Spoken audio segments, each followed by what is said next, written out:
Good morning. सभी को मेरा मृदुल प्रणाम और आशीर्वाद। आज पुनः हम लोग एक नए रूब्रिक्स के साथ में आज आए हैं और आज़ादी के पूर्व संध्या पर यह रूब्रिक्स हमारे पास ये बहुत उचित हो जाता है। हम लोग सभी कोई गर्व के साथ में आज़ादी का पर्व मनाने जा रहे हैं। स्वाधीनता का, अपने देश का बड़प्पन की चर्चा करते हैं। लेकिन इसी में कुछ लोग ऐसे भी होते हैं जो देश के नाम में या किसी चीज को के लिए अपमानित करने का, पवित्र नामों का अपमानित करते हैं अपनी भावनाओं को। ऐसे व्यक्ति समाज विरोधी हो सकते हैं, व्यक्ति विरोधी हो सकते हैं और कुछ भी हो सकते हैं। तो ऐसे रोगियों के लिए, ऐसे व्यक्तियों के लिए संबंधित रूब्रिक्स जो हम लोगों के रिपोर्टरी में है, उसको हम लोग आज चर्चा करेंगे।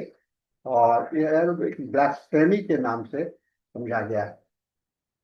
आइए आज हम इस ब्लास्फेमी वर्ड को बहुत डिटेल से समझने का कोशिश करेंगे, क्योंकि यह हम लोग आमतौर पर आज के वर्तमान परिवेश में देखने को मिलता है।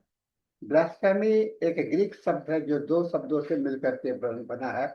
ब्लैप्टियन, ब्लैप्टियन का मतलब होता है हानि पहुंचाना, और फ्लेम का मतलब होता है प्रतिष्ठा, है ना, ख्याति।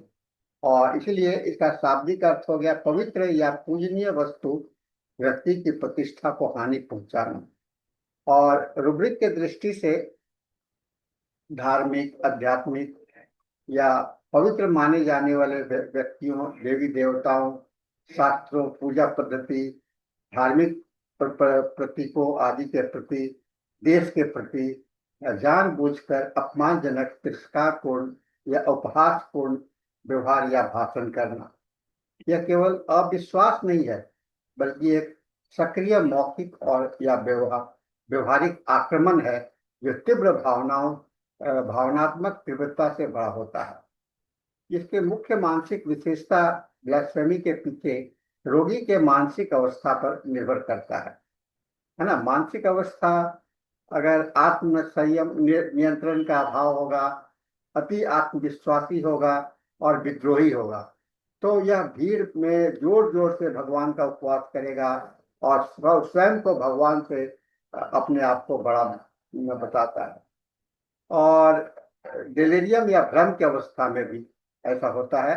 विचारों में अव्यवस्था, निर्णय की क्षमता का ह्रास, टाइफाइड या मेनिंजाइटिस में पवित्र नामों का अपमान करना। इसका साइकोसिस, मनोविकृति भी देखा जाता है। धार्मिक विषय भ्रम या मति भ्रम होता है और भगवान को दुश्मन मानना और धार्मिक प्रतीकों का पर हमला करना होता है। और किसी आघात के पास, है ना, या कोई घटना घट गई है, उसके पश्चात हानि या अन्याय के पर क्रोध आता है। या जैसे उदाहरण के लिए प्रियजन की मृत्यु के बाद में भगवान को गाली देते हैं, है ना। आध्यात्मिक संकट में ऐसा होता है। और व्यक्तित्व विकार होता है। सामाजिक नियमों के प्रति विद्रोह, श्रेष्ठता का अहंकार, सामाजिक रूप से धार्मिक प्रतीकों का अपमान करना होता है। इसका भावनात्मक स्वर जो होगा सो क्रोध और घृणा से बढ़ा होगा या व्यंग या कटाक्ष के साथ में जुड़ा होगा। काफी कटु आरोप होगा, ठंडा तर्कपूर्ण उपहास करेगा और बचकाना मजाक करेगा। इसका क्लिनिकल प्रेजेंटेशन भी बहुत महत्वपूर्ण है, क्योंकि एक्यूट कंडीशन में, खास करके बुखार या डिलीरियम के समय में, टाइफाइड में, मेनिंजाइटिस में, एंसेफ्लाइटिस में ऐसा हो सकता है। अल्कोहल विड्रॉल डिलीरियम में भी ऐसा होता है। बच्चों में भी ऐसा देखा जाता है। हाई फीवर में अचानक ऊंची ऊंची आवाज पर पवित्र वस्तुओं का अपमान, कभी कभी गाली गलौज मिश्रित होता है। और ये क्रॉनिक साइकेट्रिक डिजॉर्डर के रूप में भी देखा जा सकता है, खास करके सिजोफ्रेनिया में, जहाँ की धार्मिक भ्रम भ्रम से जुड़ा हुआ होता है। मेंटल डिप्रेशन या मानसिकरण के कारण होता है। मानसिक अवस्था में धार्मिक का अपमान। और डिमेंशिया की अवस्था में भी ऐसा देखा जाता है। सामाजिक नियंत्रण की कमी, अचानक धार्मिक अवसर और व्यक्तित्व का आचरण जो होता है ये असामाजिक व्यक्तित्व होता है, जानबूझकर उत्तेजना फैलाना होता है, और अत्यधिक आत्मबोध, स्वयं पर ज्यादा विश्वास करता है, और व्यक्तित्व होता है स्वयं को दिव्य व्यवस्था से ऊपर मानता है, सबको का सबसे ऊपर अपने आप को समझता है। पेशेंट की अभिव्यक्ति जो होती है, वर्बल लैंग्वेज, वो प्रत्यक्ष रूप से अपमान करता है, तुम्हारा भगवान कुछ भी नहीं कर सकता है, वह व्यंग के रूप में भी कर सकता है, हाँ हाँ तुम्हारा अदृश्य दोस्त जरूर मदद करेगा, या नहीं तो पवित्र नामों के साथ में गाली गलौज करेगा, नकली प्रवचन या प्रार्थना का उपहास करेगा। इसका नॉन वर्बल प्रेजेंटेशन है, धार्मिक प्रतीकों को तोड़ना, फाड़ना या अपमानित करना, पवित्र पुस्तकों पर थूकना या पैर रखना, पूजा के समय में अश्लील इशारे करना। क्रॉस रेफरेंस के रूप में हम लोग इसको देख सकते हैं। क्रॉस रेफरेंस में कर्सिंग, गाली देना, ये गाली देना जो है तो किसी भी व्यक्ति घटना पर अश्लील हिंसक और शब्द बोलता है, लेकिन ब्लास्फेमी पवित्र वस्तुओं से जुड़ा हुआ होता है, जुड़ा होना आवश्यक नहीं है। और स्वेरिंग, कसमें खाना, है ना, आदतन गाली गलौज करना, परिभाषा इसका हो सकता है, लेकिन ब्लास्फेमी से अंतर है कि धार्मिक लक्ष्य होना आवश्यक है। कर्सिंग जो है तो कर्सिंग जो है तो कोई जरूरी नहीं है कि केवल वह पवित्र वस्तुओं से बात करेगा, ब्लास्फेमी मुख्यतः पवित्र विषयों से या काफी प्रतिष्ठित व्यक्तियों के साथ में जुड़ा हुआ होता है। और स्वेरिंग जो कसमें खाना जो होता है, यह आदतन गाली गलौज है, स्वेरिंग कसमें खाना। और ब्लास्फेमी में कोई जरूरी नहीं है कि धार्मिक लक्ष्य धार्मिक। और इरेवरेंस, सम्मान असम्मान बना, पवित्र या इसका अर्थ होता है पवित्र या प्राधिकरण के प्रति सम्मान का भाव।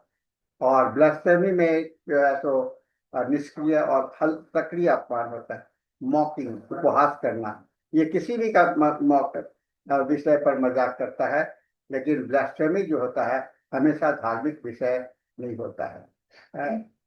एथीज्म, नास्तिकता, भगवान में अविश्वास होता है, यह विचारधारा है, जरूरी नहीं कि अपमानजनक हो, है ना, जो भगवान में विश्वास करते हैं तो ये विचारधारा को है, लेकिन इसमें कोई जरूरी नहीं है कि वो अपमान करेगा। फैनेटिज्म, कट्टरता, है ना, अत्यधिक धार्मिक जोश होता है ना, भावनात्मक दिशा में। और लेकिन यह ब्लास्फेमी से अंतर क्या है, इसमें ब्लास्फेमी में आक्रमण होता है, और फैनेटिज्म में अत्यधिक पूजा होता है। तो भावनात्मक तीव्रता का क्रम है एथीज्म। अगर इसको आप सीरियल में जाएंगे तो सबसे पहले अविश्वास होगा, असम्मान होगा, फिर उपहास कर सकता है, गाली गलौज कर सकता है, और फिर पवित्रता का अपमान कर सकता है। जो मुख्य दवाइयां हैं आप जो देख रहे होंगे, बेलाडोना हो सकता है, जो कि तीव्र ज्वर, धार्मिक अवसर, लाल चेहरा लाल होगा, अल्जाइमर अश्लील बात करेगा, और धार्मिक में उपहास, मानिक अवस्था में कपड़े उतारेगा धार्मिक स्थान पर। स्ट्रेमोनियम, हिंसक, मानिक लक्षण, धार्मिक प्रतीकों से डर का या आत्मता होती है। एनाकार्डियम, अच्छे बुरा का संघर्ष, भगवान को अपमानित करने के बाद अपराध का बोझ होता है। लैकेसिस बहुत तीव्र व्यंग होता है, धार्मिक मजाक करता है, दूसरों को चौंकाने में आनंद आता है। वेलेट्रम, धार्मिक उन्माद जो को अपमान में बदल जाता है, और पवित्रता और अपमान का क्रमिक बदली होती है। नक्सवमिका और सल्फर, नशे में या विड्रॉल की अवस्था में आशब्द करता है। तो इसका मेडिसिनल डिफरेंशिएशन है, उच्च मानसिक डेलिरियम, इसमें बेलाडोना और स्ट्रेनिमोनियम आता है। अश्लील और उपहास में लैकेसिस और अल्जाइमर हो सकता है। धार्मिक उन्माद और अपमान का क्रमिक बदलाव होता है, उसमें रेट्रम होगा। आंतरिक नैतिक संघर्ष होगा, वहां पर एनाकार्डियम होगा। और शराबी आयोग में आपको नक्सभूमिका और सल्फर हो सकता है। इसका प्रैक्टिकल इंपॉर्टेंस क्या है, खास करके तीव्र रोग में, एक्यूट डिजीज में एक स्ट्राइकिंग मानसिक लक्षण हो सकता है, जो और दवा के चुनाव में निर्णायक हो सकता है। क्रॉनिक डिजीज में यह मेंटल मेंटल डिजॉर्डर के रूप में देखा जा सकता है। और अंतर करने की कुंजी है कि धार्मिक विषय पर बात केवल अविश्वास की है। रूबिक नॉलेज जानबूझ कर पवित्र अपमान करता है तो अविश्वास है तो वहां पर ब्लास्फेमी नहीं होगा, लेकिन जानबूझ करके करता है तो वहां पर ब्लास्फेमी होगा। और इसके इसके लिए देखने के लिए हम लोग को शब्द का भाव देखना होगा, शारीरिक लक्षणों को, हाव भाव को देखना पड़ेगा, और तीनों का सहयोग का होना नियंत्रित आवश्यक है। तो ब्लास्फेमी का अर्थ है पवित्रता के और के प्रति सक्रिय, सम्मानित व्यक्ति के प्रति सक्रिय तीव्र भावनात्मक लक्षित अपमान, जो एक्यूट और क्रॉनिक दोनों मानसिक अवस्था में पाया जाता है। यह कर्सिंग, स्वेरिंग, इरेवरेंस, मॉकिंग, एथीज्म और फैनिटी से अलग है, क्योंकि इसमें लक्षण स्पष्ट केवल पवित्र धार्मिक विषय पर होता है। भावनात्मक तीव्रता अधिक होती है। मनोवैज्ञानिक कारण गहरे विरोध, पागलपन मानसिक अवस्था में होता है। और इसको टोटलिटी ऑफ सिम्टम्स में अगर इसको लेकर के चलेंगे तो आपके लिए बहुत ही महत्वपूर्ण दवाई हम लोग प्राप्त कर सकते हैं। तो साथियों, आपने देखा कि किस प्रकार हम लोग असामाजिक तत्वों के साथ में उसके मानसिक स्थिति का अगर जानबूझ करके करता है तब वह ब्लास्फेमी कहलाएगा। वह अपने जान अति करता है तो ब्लास्फेमी के अंतर में। और कई एक समानांतर रूब्रिक्स आपने देखा क्रॉस रेफरेंस में, तो हम लोग जब इसका आकलन करते हैं तो इसको हम लोग को जरूर से ध्यान में रखना चाहिए। तो आज के लिए हम लोग इतना ही रखते हैं और इसके साथ में आज का यह सेशन समाप्त होता है। फिर मिलेंगे किसी एक नए रूब्रिक के साथ में। मुझे उम्मीद है कि आपको इसे लाभान्वित हो रहे होंगे। अगर आपके मन में कोई और नए रूब्रिक का विशेष जानकारी की आवश्यकता होगी तो मुझसे अवश्य सवाल करें, मैं आपके लिए हमेशा तैयार रहूंगा। इसके साथ में आज का यह सेशन समाप्त करते हैं। धन्यवाद। सभी को मेरा मृदुल प्रणाम और आशीर्वाद। Thank you very much.